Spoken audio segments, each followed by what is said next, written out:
wabarakatuh. Perkenalkan, nama saya Azara Ilma Qorini dari kelas manajemen 7A Sekolah Tinggi Ilmu Ekonomi Balikpapan.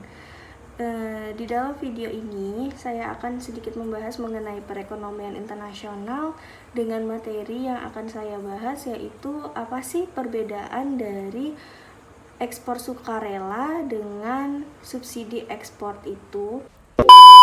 Sebelum kita masuk ke pokok bahasan, pertama kita harus mencari tahu dulu apa sih pengertian dari subsidi ekspor dan apa sih pengertian dari ekspor sukarela itu sendiri. Subsidi ekspor adalah kebijakan pemerintah yang ingin mendorong ekspor barang dan mengurangi penjualan barang di pasar domestik.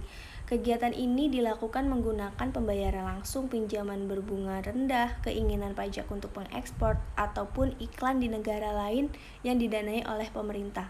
Dan subsidi ekspor ini menurunkan harga yang dibayarkan oleh imported asing, sehingga konsumen domestik akan membayar lebih mahal daripada konsumen asing.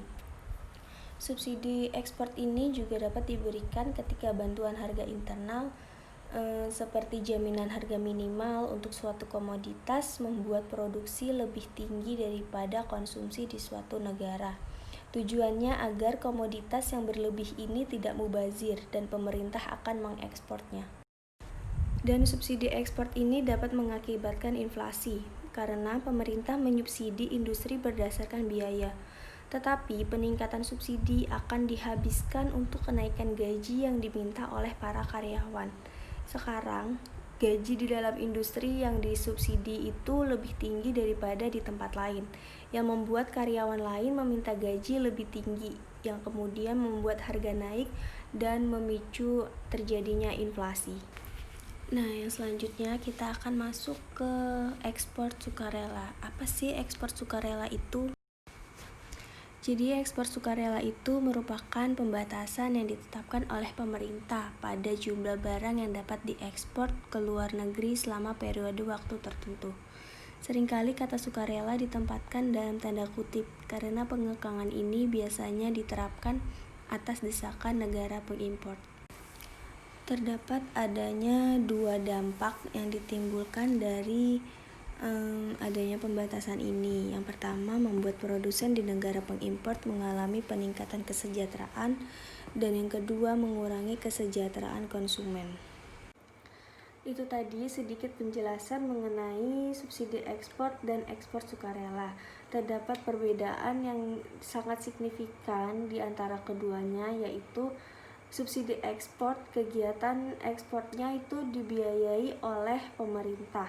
Jadi dananya itu berasal dari pemerintah. Itu tadi sedikit penjelasan mengenai subsidi ekspor dan ekspor sukarela. Terdapat perbedaan yang sangat signifikan di antara keduanya, yaitu subsidi ekspor, kegiatan ekspornya itu dibiayai oleh pemerintah. Jadi dananya itu berasal dari pemerintah. Nah, sedangkan untuk ekspor sukarela itu kegiatannya cenderung dibatasi oleh pemerintah. Kenapa? Karena bagi mereka ekspor sukarela ini sama dengan kuota import, di mana lisensinya akan diberikan kepada pemerintahan asing, dan karena itu harganya akan menjadi sangat mahal di negara pengimpor. Dan pengendalian ekspor sukarela ini selalu lebih mahal bagi negara pengimpor dibandingkan dengan tarif yang membatasi impor dengan jumlah yang sama. Jadi itu alasannya kenapa kegiatan ekspor sukarela ini dibatasi oleh pemerintah, karena biayanya yang lebih mahal